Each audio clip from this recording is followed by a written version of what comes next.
Voici une question. Croyez-vous au paradis? Selon divers sondages, quelques 80% des Américains le croient. Mais un chirurgien du cerveau, formé à Harvard, n'était pas si sûr. Jusqu'à ce qu'il ait passé une semaine dans le coma, et en est sorti avec une description incroyable de l'au-delà. Un après-midi doux à Lynchburg en Virginie.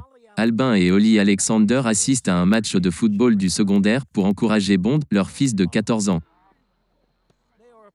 Ils sont l'image de la parfaite famille américaine ordinaire, avec une histoire extraordinaire. Ils ont été touchés par un miracle médical, et peut-être plus. Je veux dire que c'était tout à fait impossible. Impossible et impossible. Albin Alexander, un neurochirurgien formé à Harvard, qui était sceptique en matière de religion, a survécu à une expérience de mort imminente. Et il garde maintenant le souvenir de ce qu'il dit être un voyage vers le paradis. Un voyage que toute sa formation scientifique ne peut expliquer. Le 10 novembre 2008, Albin s'est réveillé avec un sérieux mal de tête. Lorsque sa femme Holly l'a vérifié, il faisait une énorme crise. Et j'ai dit, dis quelque chose, et il ne pouvait rien dire. Alors j'ai appelé le 911. Albin a été transporté d'urgence à l'hôpital, où il travaille comme neurochirurgien. Son seul mot que nous pouvons vraiment distinctement entendre était « Aidez-moi », et le reste de ses paroles étaient purement des hurlements. Albin Alexander avait été frappé d'une infection virulente rare, la méningite écoline, qui ravageait son cerveau, le plongeant dans le coma. Je veux dire, j'essayais de mourir. En fait, les médecins ne lui donnaient pratiquement aucune chance de vivre. Et on dit à sa famille que s'il survivait, il garderait des lésions cérébrales pour le reste de sa vie. Ses yeux étaient juste fermés et penchés. C'est comme si personne n'était là. Albin croit que Holly a raison. Il n'était pas là. Tu es allé au paradis? Oui. Je veux le dire dans tous les sens du terme. C'est ce que mon expérience m'a montré. Il dit que son premier souvenir était un état de conscience pure, dans un monde souterrain sombre et trouble. Puis j'ai été sauvé par cette belle lumière blanche tournante, qui avait une mélodie. Une mélodie indescriptiblement belle, qui s'est ouverte dans une vallée lumineuse.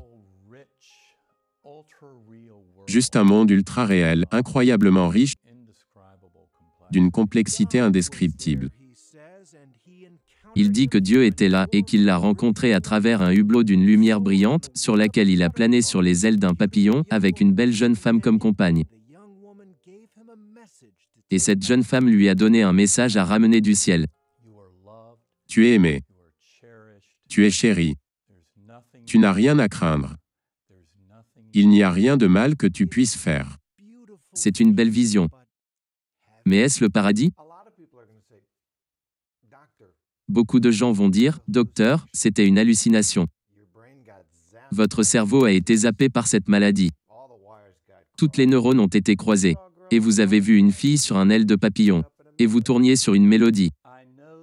Je sais que ce n'était pas une hallucination. Pas un rêve. Pas ce que nous appelons une confabulation.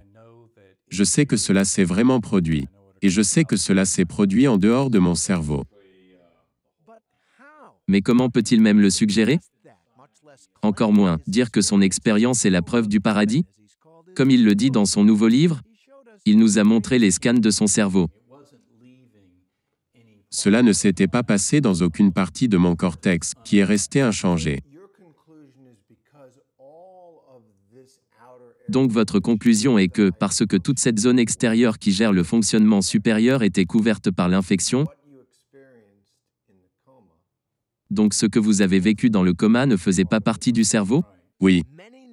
De nombreux neuroscientifiques sont profondément sceptiques quant aux affirmations d'Albin, arguant que son cerveau doit avoir produit sa vision, d'une manière ou d'une autre. Très probablement alors qu'il sortait du coma. Mais quelque chose d'autre s'est produit. Après son rétablissement, Albin, qui est un enfant adopté, a vu une photo d'une sœur de sa famille biologique, décédée il y a des années. Une femme qu'il n'a jamais connue. Et j'ai su qui était mon ange gardien sur l'aile du papillon. C'est l'expérience la plus profonde que j'ai jamais eue dans cette vie. Votre sœur, par la naissance.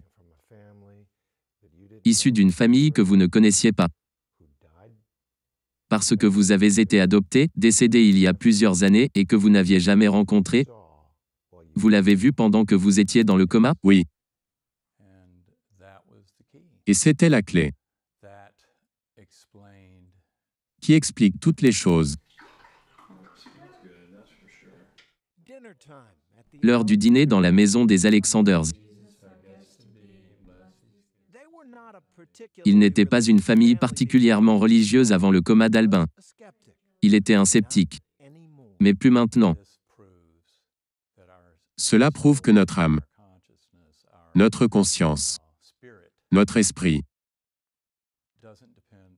ne dépendent pas du tout de l'existence du cerveau et du corps, et est facilement libéré à un état beaucoup plus élevé de connaissance quand il est libéré de ce corps.